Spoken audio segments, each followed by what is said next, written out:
কৃষ্ণ কৃষ্ণ কৃষ্ণ। জয় গুৰু শংকৰ সৰ্বগুণাকৰ, যা কেৰি নাহিকে উপাম, তো হাৰি চৰণক ৰেণুহত কৌতি, বাৰ এক কৰহ প্ৰণাম, বাৰ এক কৰহ প্ৰণাম।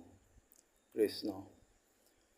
পৰম শ্ৰদ্ধাৰ অভাজনৰ আজন্মৰ সেৱাৰস্থলীৰ বাপ বান্ধৱ আই মাতৃ সমস্ত, জয় জয়তে আপোনা হ'ব সমস্ত জনাৰ চৰণ কমলত, অভাজনৰ ভক্তি ভৰা সেৱলী নিবেদন কৰি আজিৰ অনুষ্ঠান ভাগিত শ্ৰীকৃষ্ণ গীতাৰ ৪ৰ্থ অধ্যায়ৰ কেইটিমান অতি পাৰমাৰ্থিক পদচন্দৰহে ব্যাখ্যা অভাজনৰ সীমিত জ্ঞানেৰে আপোনা হ'বৰ মাজলৈ আগবঢ়াই দিয়াৰ প্ৰয়াস কৰা হৈছে। আশা ৰাখিছোঁ মূঢ়মতিৰ অনিশ্ৰাগিত ভুলকুটিৰ বাবে নিশ্চয় ক্ষমা দিব। হে শ্ৰদ্ধাৰ বাপ বান্ধৱ আই মাতৃ সমস্ত, গীতাশাস্ত্ৰৰ ৪ৰ্থ অধ্যায়ৰ ২৬৭ নম্বৰ পদত কুৰুক্ষেত্ৰ যুদ্ধ, অৰ্থাৎ কুৰু মানে কৰা আৰু ক্ষেত্ৰ মানে হৈছে ঠাই বা শৰীৰ, অৰ্থাৎ জন্মৰ পৰা মৃত্যুলৈকে মানৱ শৰীৰ ধাৰণ কৰাৰ পিছত জীৱৰ কৰ্ম সংগ্ৰাম। এই কুৰুক্ষেত্ৰৰ যুদ্ধত ৰথৰ সাৰথিৰূপী পৰম ব্ৰহ্ম কৃষ্ণই ৰথিৰূপী জীৱব্ৰহ্ম অৰ্জুনক, অৰ্থাৎ মায়াবিদ্ধ জীৱক জ্ঞান দিওঁতে এইদৰে কৈছে, যাক জানি সংসাৰৰ আপত্তৰে পুন, তাহাৰ ৰহস্য কহোঁ শুনিও অৰ্জুন। বেদে কহে বুলি কৰ্ম কৱে সৰ্বনৰ, কিন্তু নুবুজয় অৰ্থ বেদৰ বাক্যৰ। হে অৰ্জুন, এই সংসাৰৰ নৰবোৰে বেদৰ অৰ্থ নুবুজি বেদে কৈছে বা বেদত লিখা আছে বুলি যিবোৰ কৰ্ম কৰি নাৰকী যান্তনা ভুঞ্জি থাকে, আজি মই তোমাক সেইখন বেদৰ বিষয়ে ক'ম, যিখন বেদ জানিলে এই সংসাৰৰ অৰ্থাৎ জন্ম মৃত্যুৰ চক্ৰটোৰ আপদৰ পৰা নৰৰূপী জীৱত তৰি যাব পাৰে। স্বৰূপতে বেদবাক্য মোৰ বুলি কৱে, সুখ মাত্ৰ কহি স্বৰ্গ পথ প্ৰৱৰ্তাৱে। যেন শিশু ভাল মন্দ নাহি তত্ত্ববোধ, লাৰু বুলি লোভ দিয়া পিয়াৱে ঔষধ। তাৰ যেন ঔষধৰ ব্যাধিৰ দূৰ ফল, কৰ্মৰো মুখ্যে ফল জানিবা সকল। বেদ জানো বুলি যিটো কৰে অহংকাৰ, যিমতে উপজে বেদ ভেদ কহোঁ তাৰ। ইয়াৰ অৰ্থ হৈছে, অবোধ শিশুৱে যিদৰে সোৱাদযুক্ত লাৰুৰ গুণ দুখৰ কথা নাজানি কেৱল মিঠা বুলি খাই দিয়ে, ঠিক তেনেদৰে শুদ্ধ অশুদ্ধ তত্ত্ব নুবুজি নিজৰ স্বাৰ্থ সিদ্ধিৰ বাবে কৰ্ম কৰি কেৱল স্বৰ্গীয় সুখ প্ৰাপ্তিৰ বাঞ্ছা কৰি বেদত লিখা আছে বুলি বা বেদৰ কৰ্ম বুলি বেদবিহিত কৰ্ম কৰে। কিন্তু বেদৰ প্ৰকৃত অৰ্থ বা আধ্যাত্মিকতা বুজি যদি কৰ্ম কৰে, তেনেহ'লে মুকুতি নিশ্চিত। হে পাৰ্থ, বেদ জানো বুলি যিসকল লোকে আত্ম অহংকাৰত মত্ত হৈ থাকে, সেই বেদ প্ৰতিজন মানুহৰ দেহত কিদৰে উৎপত্তি হয়, সেই কথা ভিন্ন ভিন্ন কৰি মই আজি তোমাক কওঁ। দেহে যে আছই চাৰি চক্ৰ নিৰূপমা, পশ্যন্তী বৈখৰী আৰু পৰা যে মধ্যমা। আধাৰ চক্ৰৰ পৰা পদ্মশুদ্ধ আতি, চাৰিডল কৰ্ণিকা যে কৰে পীতজ্যোতি। অৰ্থাৎ চাৰি পাহিযুক্ত হালধীয়া বৰণেৰে জ্যোতিষ্মান হৈ গুহ্যমূলে থকা পৰা বা আধাৰ চক্ৰৰ পৰা ক্ৰমান্বয়ে ওপৰৰ ফালে নাভি, হৃদি আৰু কণ্ঠমূললৈকে ক্ৰমে মধ্যমা, পশ্যন্তী আৰু বৈখৰী চক্ৰ অতি শুদ্ধভাৱে স্থিত হৈ আছে। অসংখ্যাত নাৰী আছে দেহৰ ভিতৰ, তাৰ মধ্যে নবনাৰী আছে মুখ্যতৰ। নবৰো মধ্যত তিনি নাৰী অনুপাম, ইৰাজে পিংগলা আৰু সুষুম্না যে নাম।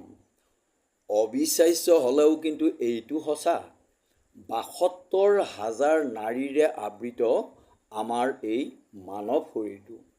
আৰু সেইবাবেই ভগৱন্ত পুৰুষ কৃষ্ণই অৰ্জুনক অসংখ্যাত নাৰী থকা বুলি কৈছে যদিও তাৰ মাজত বাম নাসিকাই ইংগলা, সৌনাসিকাই পিংগলা, সৌনয়নে গান্ধাৰী, বাম নয়নে ইন্দা, বাম কৰ্ণে আঞ্জলি, সোঁকৰ্ণে পুষ্কৰ, মুখত অলম্বুয়া, লিংগমূলে অন্দনাশা নামা নাৰী বহু অযুত দল আৰু শৰীৰৰ সৰ্বচক্ৰ ভেদ কৰি সুষুম্না নাৰী প্ৰধান।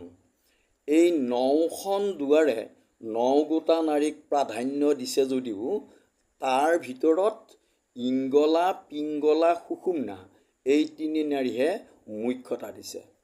আৰু এই বাবেই কৃষ্ণই কৈছে যে তিনি নাৰী মূলে বেঢ়ি আছয় কমল, তাৰ কৰ্ণিকাতে আছে বহ্নিৰ মণ্ডল। বহ্নিৰ মণ্ডলে আছে উষ্ম নামে বেদী, ঊৰ্ধে চলি যায় যেন মধ্যচক্ৰ ভেদী।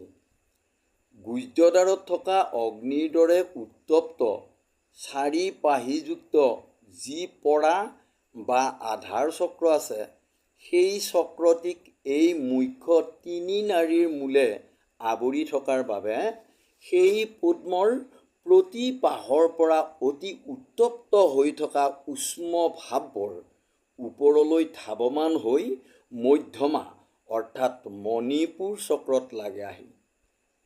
পদ্ম এক আছে তাৰ শ্যাম দশদল, তাৰ কৰ্ণিকাতো আছে জলৰ মণ্ডল। যেতিক্ষণে উষ্ম জল একত্ৰ হৈ জল বহ্নি সংযোগত বায়ু উপজয়। হে পাৰ্থ, পৰা নামৰ চক্ৰটিৰ পৰা উঠি অহা এই উষ্ম ভাৱবোৰ ১০ পাহিযুক্ত এই মধ্যমা বা মণিপুৰ চক্ৰৰ প্ৰতি পাহত নিয়ৰৰ কৰ্ণিকাৰ দৰে লাগি থকা জলবোৰত যেতিয়া স্পৰ্শ কৰে আহি, তেতিয়া সেই চক্ৰত বহ্নি আৰু জলৰ সংযোগত বায়ুৰ উৎপত্তি হয়। আৰু তাৰ পিছত কৃষ্ণই অৰ্জুনক কৈছে, বায়ু বহ্নি জল একঠাই হয় যদি ঊৰ্ধে চলে সিটো পৈশন্তী চক্ৰভেদী। পৈশন্তীৰ মধ্যে আছে সূৰ্যৰ মণ্ডল, ৰক্তবৰ্ণ পদ্ম সিটো ২ শৰদল। এনেদৰে যেতিয়া বায়ু, অগ্নি, জল একগোট হৈ ওপৰলৈ উঠি আহে, তেতিয়া হৃদি মধ্যত থকা সূৰ্যৰ তাপৰ দৰে উত্তপ্ত অতি ৰক্তবৰণৰ ১২ পাহযুক্ত পৈশন্তী চক্ৰত মিলিত হৈ পানীৰ বুৰবুৰণিৰ দৰে বুদ বুদকৈ আকৌ ঊৰ্ধ্বমুখে গতি কৰে। তাৰ কৰ্ণিকাক পাইয়া বায়ু বহ্নি জলে তিনি মিলি বুদ বুদ হৈয়া ঊৰ্ধে চলে। যি গোটা বৈখৰী চক্ৰ থাকে কণ্ঠমূলে, পদ্মগোট প্ৰকাশ হয় ২ অস্তদলে। ৰাজহংস সদৃশ যে পংকজ ধৱল, তাৰ মধ্যে আছে ব্যাপী চন্দৰ মণ্ডল। বৈখৰীক ভেদি যায় চন্দ্ৰমণ্ডলত, জল বুদ বুদ ফুৰৈ ত্ৰিবেণী তীৰ্থত। আৰু এনেদৰে যেতিয়া বুৰবুৰণিবোৰ ওপৰলৈ উঠি আহে, তেতিয়া কণ্ঠমূলে থকা ৰাজহংসৰ দৰে অতিকে বগা বৰণযুক্ত চন্দ্ৰৰ পোহৰৰ দৰে অতি কোমল মৃদু তাপযুক্ত ১৬টা পাহিৰে আৱৰি থকা বৈখৰী, যাক বিশুদ্ধ চক্ৰ বুলিও গুৰুজনাই চিনাকি কৰি থৈ গৈছে, সেই চক্ৰত ইতিমধ্যেই ওপৰৰ পৰা ইংগলা, পিংগলা আৰু সুষুম্না নাৰী বৈ আহি একলগ হৈ ত্ৰিবেণী তীৰ্থৰ নাম লৈ আছে। সেই তীৰ্থত এই জল, বহ্নি, বায়ুৰ সংযোগৰ পৰা উৎপত্তি হোৱা বুৰবুৰণিবোৰ মিলিত হয়।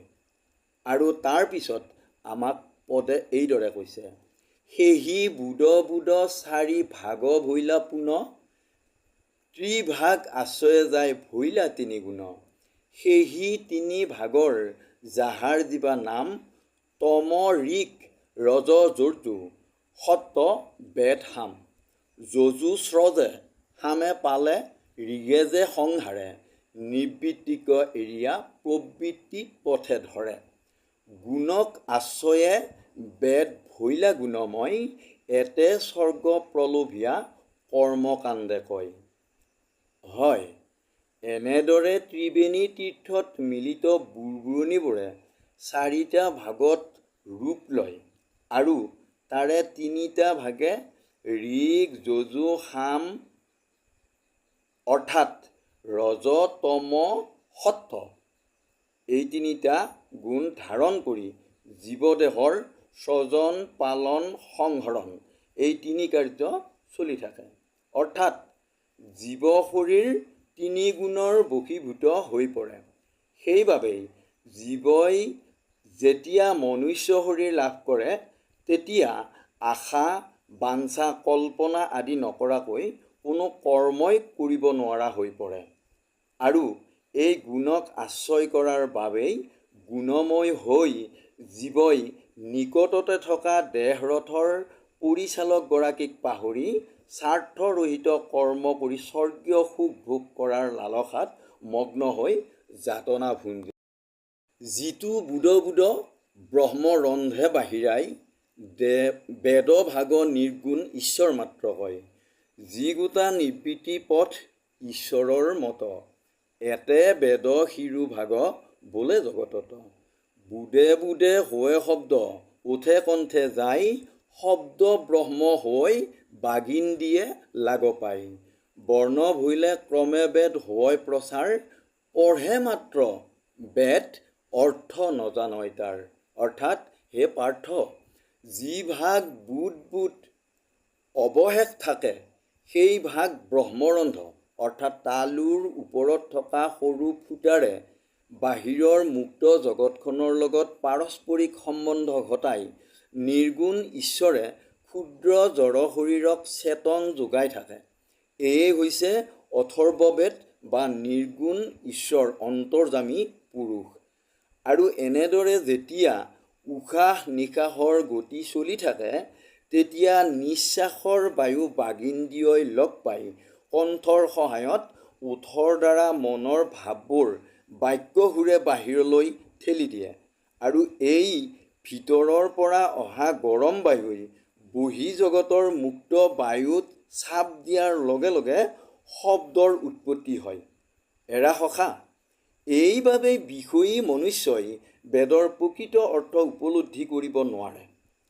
বেদ যে প্ৰতিগৰাকী মানুহৰ হৃদয়ত স্থিত নিৰ্গুণ ঈশ্বৰৰ শক্তিৰ দ্বাৰা উদ্ভৱ হোৱা বাণী, এই কথা জানিও মানুহ যেন চক্ষু থাকিও অন্ধ হৈ আছে।